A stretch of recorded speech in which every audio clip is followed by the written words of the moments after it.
Assalamualaikum warahmatullahi wabarakatuh, Ibu dan teman-teman. Saya Chelsea Marviana Derianto dari kelas keperawatan 6A. Pada kesempatan kali ini, saya akan mencoba untuk meresum materi yang sudah dibagikan oleh Ibu pada mata kuliah KGD dengan materi luka bakar. Pada kulit adalah bagian yang sering terkena pada cedera luka bakar.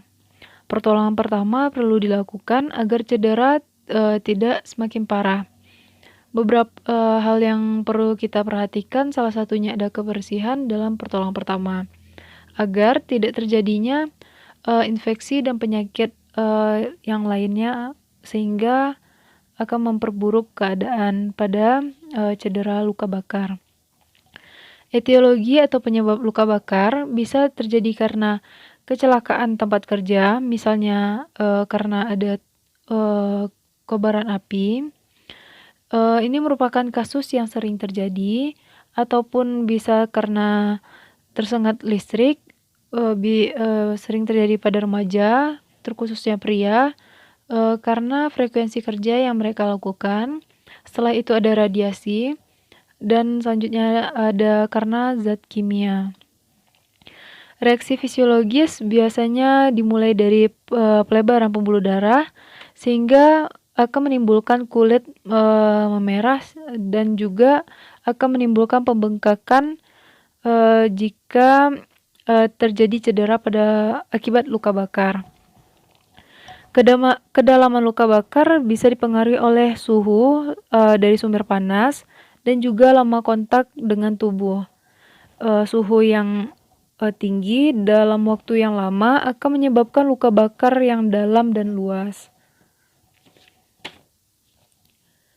Untuk luka bakar yang tidak menimbulkan cedera bisa pada suhu 44 derajat Celcius. Namun, pada luka bakar yang menimbulkan cedera pada kulit hingga dermis bisa terjadi pada suhu 49 derajat Celcius di waktu kurang lebih 5 menit, atau bahkan pada derajat 52 Celcius dalam waktu 2 menit, atau 60 derajat Celcius di waktu 6 detik.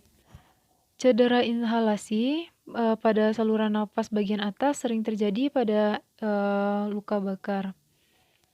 Biasanya pada luka bakar akan terjadi perpindahan atau kehilangan cairan akibat peningkatan permeabilitas kapiler.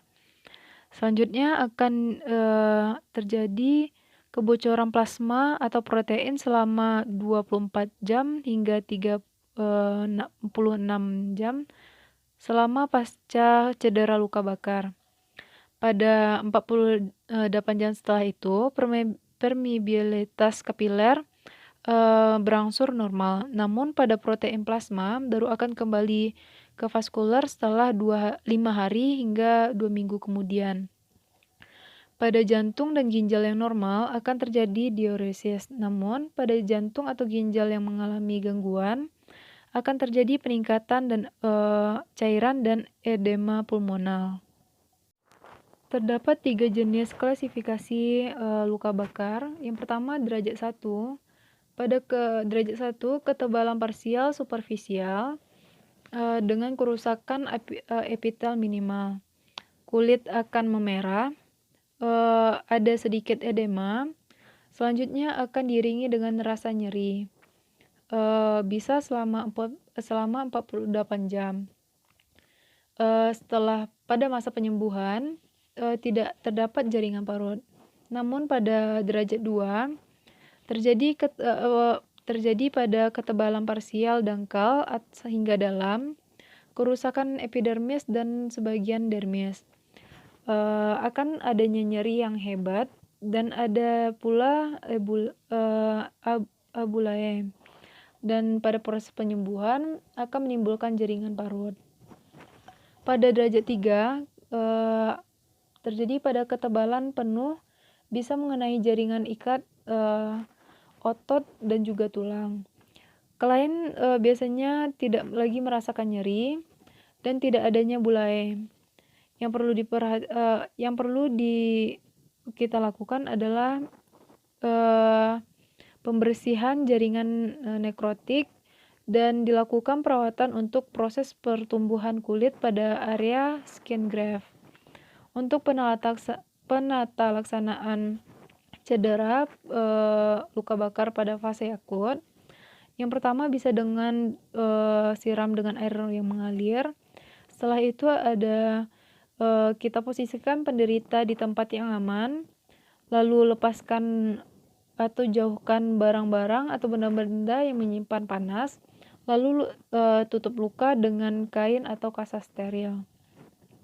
Sedangkan pada evaluasinya ada perhatikan RW, ada juga ventilasi, ada juga sirkulasinya, serta pemeriksaan dan penentuan luas luka dan juga derajat luka bakar yang dialami oleh penderita. Untuk penata laksanaan di UGD kita perlu menggunakan sarung tangan steril, lalu bebaskan penderita dari pakaian terbakar, lalu periksa apakah ada cedera lainnya, lalu periksa jalan napas agar tetap bersih, lalu dengan memberikan oksigen jika diperlukan, dan pemberian cairan infus dengan rumus Baxter dan pemasangan IV line. Luka bakar zat kimia yang bersifat basa lebih berbahaya dari zat yang bersifat asam. Bila kita menemukan penderita masih dalam keadaan terkena zat kimia, yang perlu kita lakukan yang pertama adalah proteksi diri.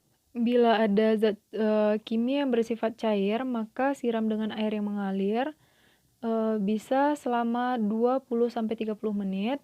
Selanjutnya, jika zat kimia yang bersifat bubuk, maka sapu dulu hingga tipis, lalu disiram dengan air yang mengalir dan dibersihkan zat kimia sebelum kita membawa penderita ke rumah sakit. Pada kasus luka bakar tersengat listrik, yang perlu kita perhatikan dalam pertolongan pertama yaitu mematikan terlebih dahulu arus listriknya. Jika tidak memungkinkan, kita bisa menggunakan kayu kering atau baju kering atau bahan non-konduksi, lalu raba dengan punggung tangan jika kita belum yakin aliran listrik sudah mati. Selanjutnya, perlu adanya monitoring EKG pada pasien atau penderita yang mengalami